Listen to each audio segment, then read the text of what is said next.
서울 종로의 맥주거리 한 외국인 여성의 어깨가 푹 처진 채 혼자 가게에 들어와 술과 음식을 시킵니다. 시간이 지나 음식이 나오고 혼자 마시고 있는 이 여성에게 한 남성이 다가가 말을 거는데요. 처음에는 약간 어색해하던 이 외국인은 몇 마디 나누더니 이 남성과 함께 웃고 떠들면서 술잔을 기울이고 있습니다. 과연 이들은 어떤 이야기를 나누었던 걸까요? 안녕하세요, 감동시작입니다. 저희는 해외 커뮤니티 레딧과 감동시작 공식 이메일로 제보받은 실제 사연을 바탕으로 재구성한 스토리를 전달해드립니다. 구독과 좋아요, 알림 설정은 영상 제작에 큰 힘이 됩니다. 영상 수익은 독거노인 및 불우이웃에게 전액 기부되니 끝까지 시청 부탁드립니다. 모두와 함께 공유하도록 할게요. 안녕하세요. 저는 러시아 모스크바에서 직장을 다니고 있는 메리라고 합니다. 최근 러시아와 우크라이나 전쟁으로 인하여 전 세계의 많은 분들이 피해를 받고 있다는 사실에 진심으로 죄송하다고 말씀드리고 싶네요. 사실 러시아에서도 처음에는 러시아를 위협하는 미국과 나토에 대항하는 정의로운 전쟁인 줄 알았지만 시간이 지나면서 러시아 내부의 국민들과 군인들조차 명분 없는 전쟁에 지쳐가고 있으며 우크라이나 국민들과 전 세계 분들에게 다시 한번 사과드리고 싶네요. 그러면 저의 이야기를 시작하겠습니다. 저는 자동차 부품 회사에서 글로벌 구매팀에서 미주 담당을 하고 있습니다. 저희 회사의 제품을 납품하는 해외의 많은 나라들의 구매를 기획하는 일을 하고 있어요. 제 일의 특성상 여러 나라의 영업팀들과 소통하며 해외 출장도 자주 가야 하지만 코로나로 인해 2년 가까이 화상 미팅으로 여러 나라의 대표님과 소통하며 업무를 하고 있습니다. 저희 회사의 주력 제품은 볼스크리로 회전 운동을 직선 운동으로 바꾸어주는 동력 전달 장치인데 전동화의 핵심 부분인 모터와 동력 전달 부품에 적용되고 있습니다. 대부분 고객들은 미국과 유럽에서 사업체를 운영하고 있는 대표님들입니다. 코로나로 힘든 시간을 보내고 다행히도 지금은 조금씩 나아지고 있는 상황이지만 새로운 활로를 찾아보다가 아시아 쪽에 관심을 가지게 되었는데요. 저는 이번 일을 기획하기 전까지 아시아에 대해서는 그다지 관심도 없었고 여행으로도 가본 적이 없었습니다. 사전 답사를 하기 위해 중국과 한국에 대해 조사를 하다가 저희 회사 제품에 관심을 보이는 기업이 있는 한국을 가보기로 결정했습니다. 그렇게 저는 처음으로 한국이라는 나라에 발을 딛게 되었습니다. 인천공항에 내려서 처음 놀랐던 것은 너무나 깨끗하게 관리된 화장실이었는데요.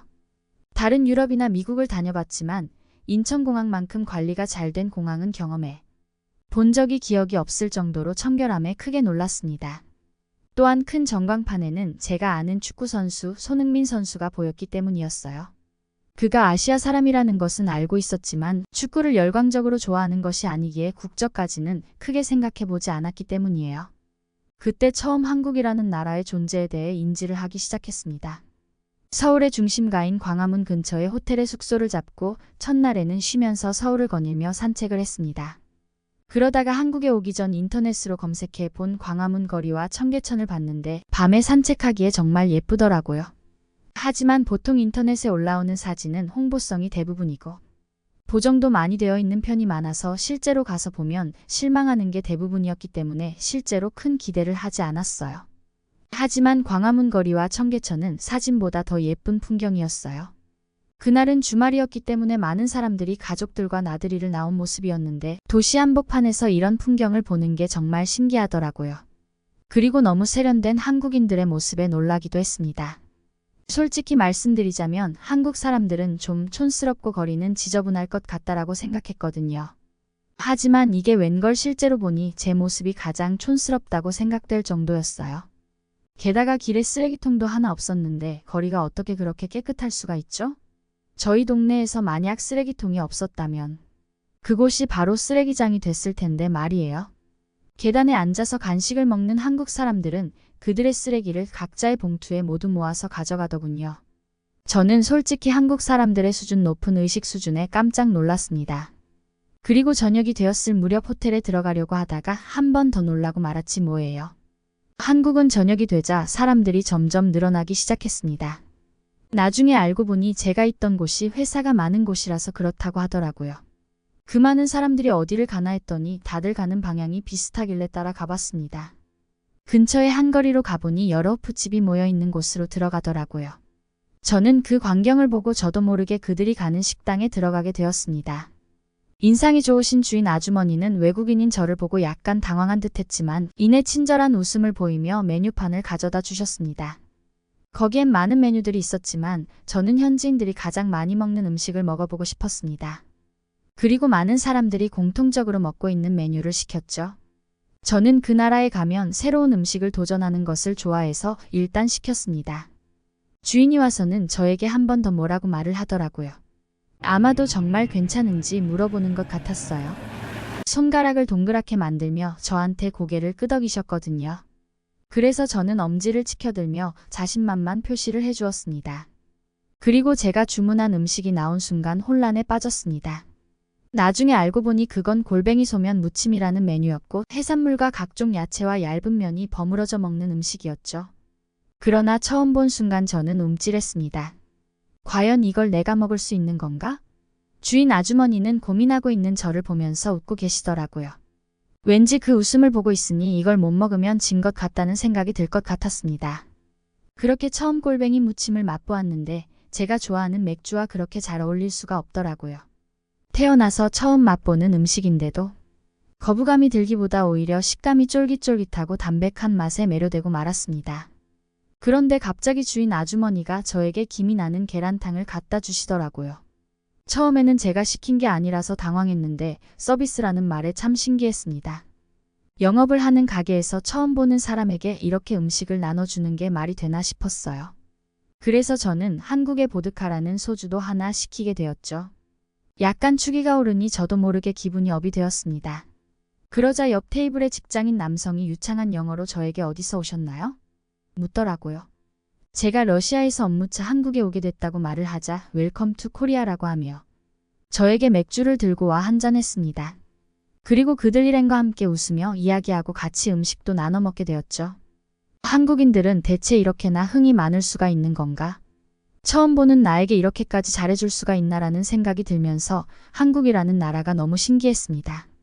그렇게 저는 처음 만난 한국분들과 술을 마시며 서로의 문화에 대해 이야기하며 시간 가는 줄 모르고 이야기를 나눴습니다.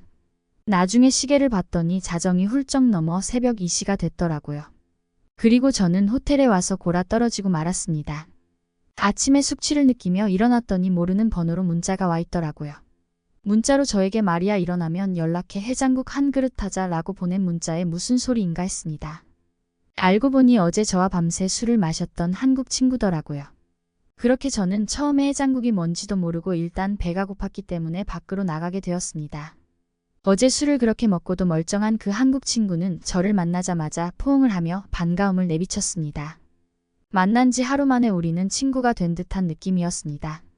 그리고 한국에 와서는 술을 먹고 이곳을 가야 된다면서 콩나물 해장국집이라는 곳을 데려갔어요.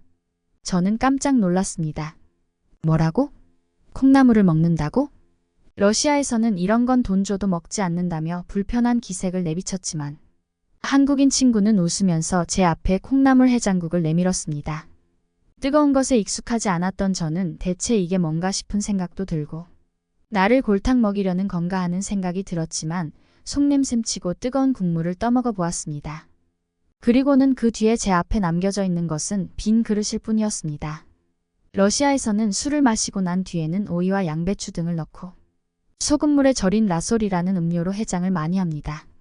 뜨거운 콩나물에 장국을 먹는다는 것은 정말 신세계였습니다.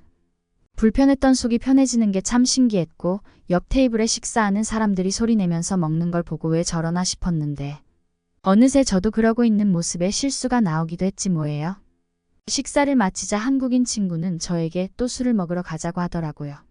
그 말을 듣고 정말 한국인들은 술을 좋아하고 잘 먹는다는 생각을 하게 되었습니다.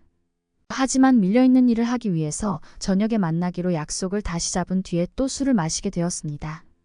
그러면서 한국인 친구가 소개시켜주는 다른 친구들을 만나게 되고 한국에서 업무를 보는 이외 한국 친구들과 매일 만나 술을 마시며 잊을 수 없는 시간들을 보냈습니다. 저는 그들과 지내는 시간 동안 너희들은 정말 미친 것 같아. 왜 지치지도 않는 거야 라는 말을 수십 번도 더 한 것 같아요. 그만큼 한국인들은 열정적이고 친절했으며 즐거운 사람들이었습니다. 한국 사람들과 함께 지내면 정말 재미있고 열정적인 것 같습니다. 그만큼 정도 많고 사람을 좋아하기 때문인 것 같아요. 저는 한국을 다녀온 이후 러시아에서 술을 먹고 나면 친구들에게 콩나물, 해장국을 먹어야 되는데라고 말할 정도로 한국 음식에 푹 빠져 있답니다. 한국을 다녀온 지 1년이 지난 지금도 제 인생에서 가장 잊지 못할 순간으로 기억되기도 하고요. 지금까지도 저는 꾸준히 한국 친구들과 연락하며 다시 만날 날을 고대하며 제 사연 마치겠습니다. 어떻게 들으셨나요? 저희 감동시작은 실제 사연 제보를 받고 있습니다. 채택되신 분께는 선물도 드리고 있습니다. 저희의 사연이 여러분의 하루에 작은 힘이 될 수 있었으면 좋겠습니다. 지금까지 특별한 한국의 이야기를 전해드리는 감동시작이었습니다. 구독과 좋아요를 눌러주시면 영상 제작에 큰 힘이 됩니다. 감동적인 사연을 주변 사람들에게 공유하고 함께 이야기 나눠보세요. 끝까지 시청해주셔서 감사합니다. 더욱더 좋은 영상으로 찾아뵙겠습니다.